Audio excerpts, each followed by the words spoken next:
Good morning, Blue Jay friends, and thanks for being here. This is Blue Jays versus Them, and I'm your host, Jerry Schwinnard.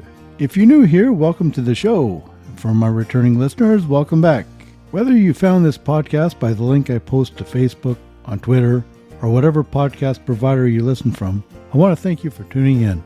You can also find me at the website at www.bluejaysversusthem.ca. That's bluejaysvsthem.ca. You'll also find my social media links on the website. Here are a few things we'll cover in this episode. We'll review the series versus the Seattle Mariners and the first three games versus the Boston Red Sox. The 50-50 grand prize jackpot and May early bird prizes. We'll continue our search for our missing home games. I'll preview our series and history with the surprisingly good Pittsburgh Pirates. I'll provide a preview of our 2 games in Philly to finish off our 9-game road trip. And as always, we'll wrap up this week's episode with some closing remarks. The Blue Jays wrapped up the April homestand against our expansion cousins, the Seattle Mariners. In my previous episode, I predicted a 2-1 series win based on our history with the Mariners in Toronto. Fan favorite, Teoscar Hernandez made his first return to Toronto and was given a video tribute before the game. He was also given a standing ovation before his first at-bat. Teo went 0 for 4 on 4 strikeouts. In a rematch of last season's Game 1 of the wildcard series, Alex Manoah was matched up with Luis Castillo. Both pitchers had an almost identical pitching line. Both pitched 5 complete innings, allowing 2 earned runs on 6 hits, including 1 home run. The differences came in the strikeouts and walks. Manoah struck out 7 and gave up 4 walks. Castillo gave up only 2 walks, but only struck out 4. The winning run came in the 6th when Whit Merrifield scored from second on a single by George Springer. The final score, Blue Jays take the first game 3-2 on 8 hits. Tim Meza got the win, Trevor Gott took the loss, and Jordan Romano earned his 9th save. The second game saw Kevin Gausman go up against Easton McGee, making his first career start. McGee had a remarkable outing, going 6 2/3, allowing only 1 hit and a walk, striking out 2 with no runs allowed. Gausman had a career-high 13 strikeouts with only 1 walk. He did give up 6 hits, but no runs on 7 innings pitched. The game was scoreless after 9 innings. Eric Swanson gave up a 2-out walk, but struck out the side for a scoreless 10th. Dalton Varsho got the game-winning RBI on a single after Matt Chapman was issued an intentional walk to load the bases. The final score, Blue Jays win in extra innings 1-0. The Mariners out-hit Toronto 8-3. Swanson earned the win against his former club, and once again Gott was tagged with the loss. Toronto was poised to take their second consecutive series sweep and extend their winning streak to 7, with Chris Bassett facing Marco Gonzalez. In the first inning, Bassett struck out the side, except home plate umpire Mark Carlson didn't see it. On what should have been a called third strike on a 2-2 pitch, ended up as a 7-pitch walk. The next batter should have also been called out on a 2-2 pitch that was called for a ball. What should have been another out ended up being a 9-pitch walk. Teoscar Hernandez was then hit by the 6th pitch of his at-bat to load the bases. The next batter hit a grand slam on the 2nd pitch for the Mariners to take a 4-0 lead. The third official out came on a 1-ball, 1-strike pop fly. For those of you doing the math, Bassett should have been out of the inning after 15 pitches.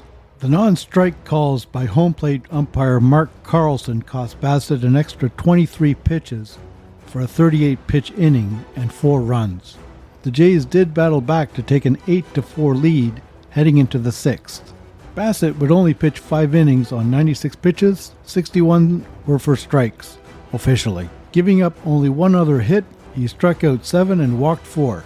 The bullpen would allow 1 run in the 6th, 2 in the 8th, and 1 in the 9th to tie the game. The Mariners would avoid the sweep by scoring 2 in the 10th. The Mariners win 10-8 after 10 innings. The Blue Jays out-hit them 14-7, but only managed 1 home run to the 4 by Seattle. I know I talked a lot about this one, but I thought it was important enough to give a little context on how the game played out. Toronto will be in Seattle for a 3-game weekend series starting July 21st.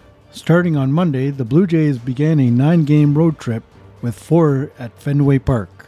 Based on our history at Fenway Park, combined with how Boston was projected as the weakest team of the AL East, I predicted a 3-1 series win with a possible sweep. Well, I should have stuck with the history. In the first game on Monday, Jose Barrios got the start against Corey Kluber. Barrios went 5 1/3 and was charged with 5 earned runs on 11 hits, including 2 home runs. A solo homer in the first and a 2-run homer in the sixth. Kluber also only lasted 5 1/3, giving up 3 runs on 5 hits, including a 2-run bomb by Bichette in the sixth. Bichette went 5 for 5 on the day with 3 RBIs.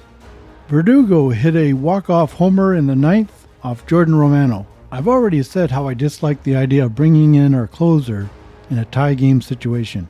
What I really hated was watching Verdugo dance, not jog, dance around the bases like he just won the World Series and was the second coming.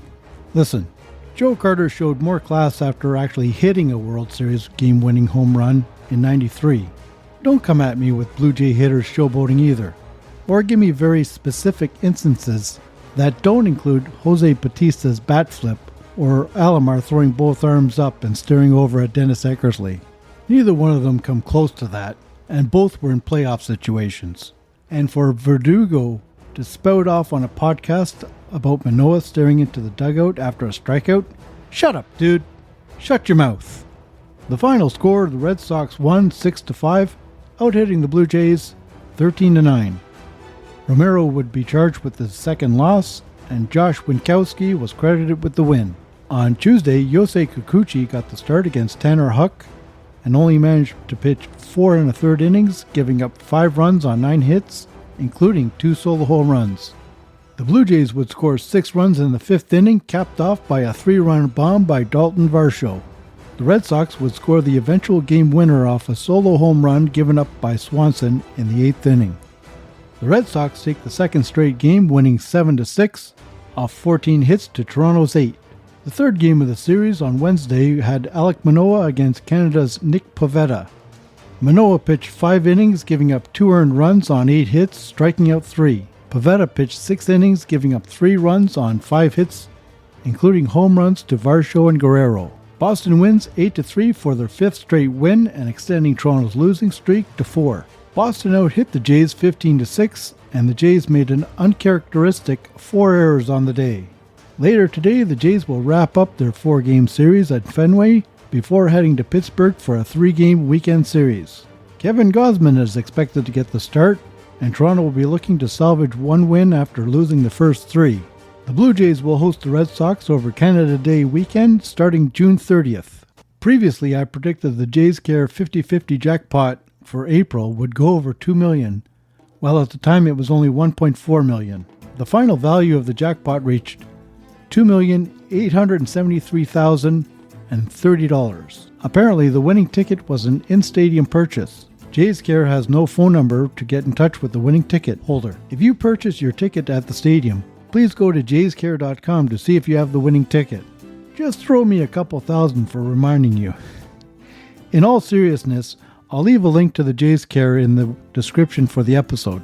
May early bird prizes have been announced for the homestand of May 12th to May 21st and are already on sale as the jackpot is already over $38,000.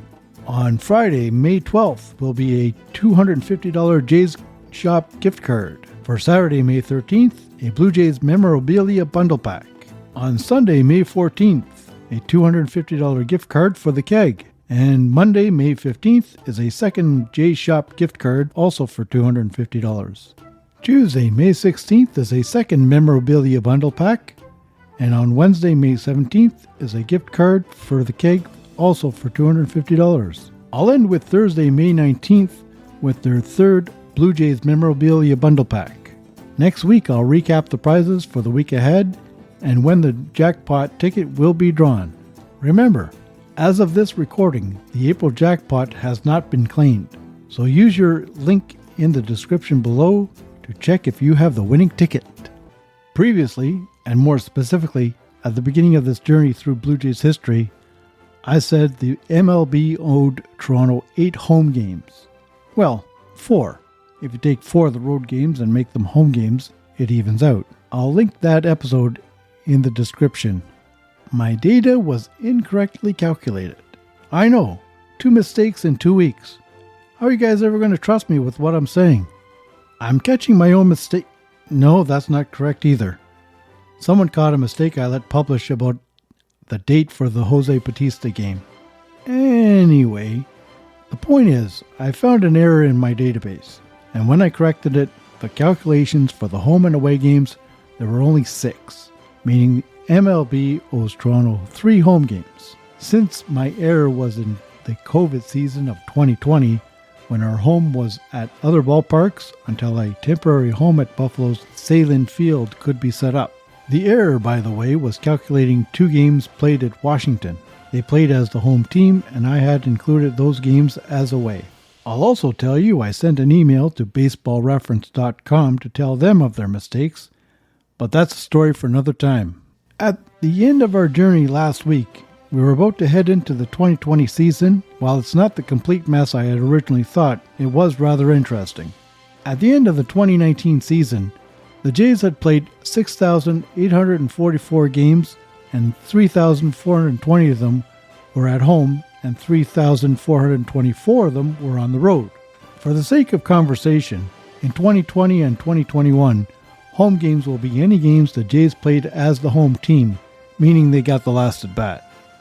On top of being an only 60-game season played within our division or that of our National League counterparts, each team would play their division rivals 10 games each, with the remaining 20 games divided by the 5 National League East teams. Since the objective was to limit travel, you weren't about to have 5 2-game home-and-home series, so what the Jays got was 3 in Atlanta, 3 hosting the Mets, 6 games versus our natural rival Phillies, 3 at home and 3 in Philly, and then 2 2-game home-and-home series versus the Nationals and Marlins. All in all, it did balance out except for our inability to actually play at home. 30 games were played as the home team and 30 were played as the visiting team. Besides playing at Sahlen Field as our home and the previously mentioned 2 games in Washington, one of our home games versus Boston was canceled as a social injustice boycott. It got rescheduled during a 4-game series in Boston, as we played as the home team in the first game of a doubleheader on September 4th. A rained-out game against Philadelphia was rescheduled as a Game 1 of a doubleheader on September 18th, during what was originally a 3-game series in Philly. The following year wasn't exactly normal either. You know how I said I would conclude our journey today? Yeah, I talked a little bit too much about our miscalculations, and explained the 2020 season. So, we enter 2021 with a 2 home game deficit, having played a total of 3,454 games as the visitors and 3,450 games as the home team. I can't even say at home anymore. Okay, I promise. We will finish next episode going into 2021. Come on, there's only 2 seasons to go. Tomorrow, the Jays will be heading to Pittsburgh for a 3-game weekend series. And my brother and I will also be there to watch the second game on Saturday. I also want to wish my sister the best of luck while she runs the Toronto Marathon this weekend. The game on Saturday will not only be our first game to a visiting ballpark, but the first game of the season for us. As I looked at the schedule and made my season predictions, I penciled in this one as a 3-game sweep, based on our history and how the experts had pegged the Pirates as the NL Central basement dwellers. Well, don't look now, but the Bucks are currently in first place in their division. So, what's the history between the Jays and the Pirates? Overall, we've only played the Pirates 21 times and have an 11-7 record. We have only played 9 times in Pittsburgh, sweeping them for 3 games last season with a 5-4 overall record. In other words, they won 4 of the 6 previous games in Pittsburgh before 2022. We did play them 4 times during spring training and were 2-1-1, with 1 win and a tie in Dunedin and a split in the series at their ballpark. Our projected pitchers for the 3 games are Chris Bassett on Friday, Jose Barrios on Saturday, followed by Kikuchi on Sunday. All 3 will be looking for better outings than their last starts. We could easily lose 2 of the 3 if you consider last season an anomaly and the projected feebleness of the Bucks to be an underestimation. I'm going to say we still take 2 out of 3 as opposed to the beginning of the season sweep I predicted. We will have an off day on Monday and then start a 2-game mini-series versus our natural rivals, the Philadelphia Phillies, on Tuesday and Wednesday. Then the Jays will have another off day before returning home to face the Braves. So, how did we get Philly as our natural rival? Obviously, before Montreal moved to Washington, they were considered our natural rivals. Once they were in Washington, they'd become the natural rival of Baltimore. The Yankees had the Mets and Miami had Tampa. Then there's an historic connection between Atlanta Braves, who used to be in Boston. That leaves us with Philly. We also have our spring training facilities very close, which is why we played 8 spring training games versus them. This past spring, our record was 3-5, splitting the 4 games in Dunedin and losing 3 of the 4 away. Overall, outside of the 1993 World Series, in the regular season, both teams have played only 70 games against each other. The Jays have a 42-28 record overall and have won 21 of those games in Philadelphia, losing only 14 times. However, going back to the last 3 series we played in Philly, we are 4-4, but we did take both games at Rogers Center earlier in the year. Our projected starters for the series would be Alek Manoah and Kevin Gausman. I'll stick to the history here and predict a 2-game split. That should do it for this episode.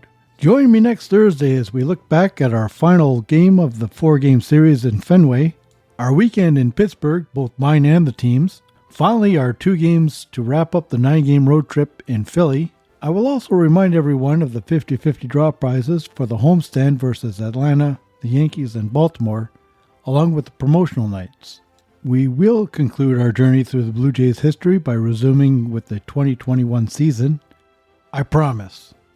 After today's game to wrap up our 4 games in Fenway, we'll have played our 32nd game of the season and also our 10th series.